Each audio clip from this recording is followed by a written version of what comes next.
ওনার বিরুদ্ধে দুটো মামলা ছিল। বেসিক্যালি একটা মামলা ওনাকে গ্রেপ্তার দেখে জন্য পিডাব্লিউ দিয়েছে এনআরবি ব্যাংকের, এটা 5,55,025 টাকার মামলা।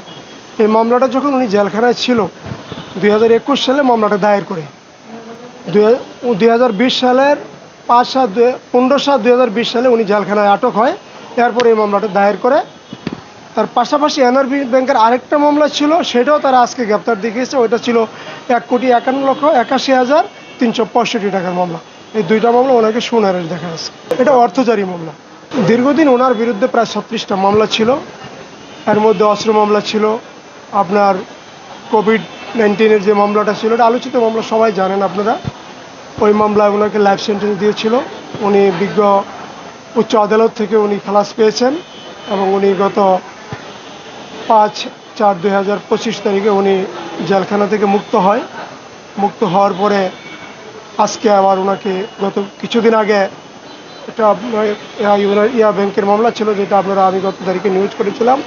মার্কেন্টাইল কোঅপারেটিভ ব্যাংক একটা মামলা ছিল, ওই মামলা ওনাকে গ্রেপ্তার করে। ওই গ্রেপ্তারের আলোকে এনআরবি ব্যাংকের দুটো মামলা ছিল, এই দুটো মামলা আজকে ওনাকে গ্রেপ্তার করার জন্য বিজ্ঞ আদালতে উপস্থাপন করে। আমরা বিজ্ঞ আদালতে জামিন চেয়েছি, বিজ্ঞ আদালত জামিন নামঞ্জুর করেছে। আমরা উচ্চ আদালতে আপিল দায়ের করি। দেশ জুড়ে যে কোনো কেনাকাটায় 10,000 টাকার বেশি অফার, তাই পেমেন্ট মানেই বিকাশ।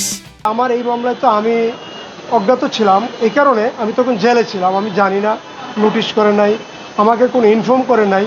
আমার পত্রিকা দ্বারা একটা পত্রিকা মেসেজ দিয়ে, কারণ যেহেতু সারা দেশ জানে আমি জেলে আটক, ব্যাংকও জানার কথা, তো আমাকে কোনো নোটিশ করে নাই। এই মামলায় লেগেসি আছে, যেটার এগেনস্টে আমরা বিজ্ঞ মহামান্য হাইকোর্টে আমরা আপিল। ওই মামলা সাজা না, এখনও কন্টিনিউ, ওই মামলা চলমান, ওই ট্রায়াল চলছে। ওটা বেসিক্যালি আসলে ফ্যাক মামলা, কারণ করোনার যেই রিপোর্টের কথা বলছে, হাজার হাজার রিপোর্ট না, 10টা রিপোর্ট ছিল যেটা নির্বাচন কর্তৃক প্রদত্ত। ওনার তো রিপোর্ট করার কোনো সুযোগ নাই, উনি শুধু স্যাম্পল কালেকশন। ওই মামলা চলমান আছে বিজ্ঞ মুখ্য মহানগর হাকিমের আদালত। না, ওইগুলি তো আপনার কন্টিনিউ বেলে আছে। হাইকোর্টে আমরা ওই ন্যাচারাল 498 আমরা বেল পিটিশন দিয়েছি, জামিন হয়েছে, জামিন চলমান আছে, জামিন বহাল আছে। হাইকোর্টের পরে আবার নিম্ন আদালত থেকে আমরা বেল নিয়েছি। ওনার এখন রানিং মামলা আছে আজকের যে দুটো মামলা, এই দুটো মামলা সহ 30টা মামলা।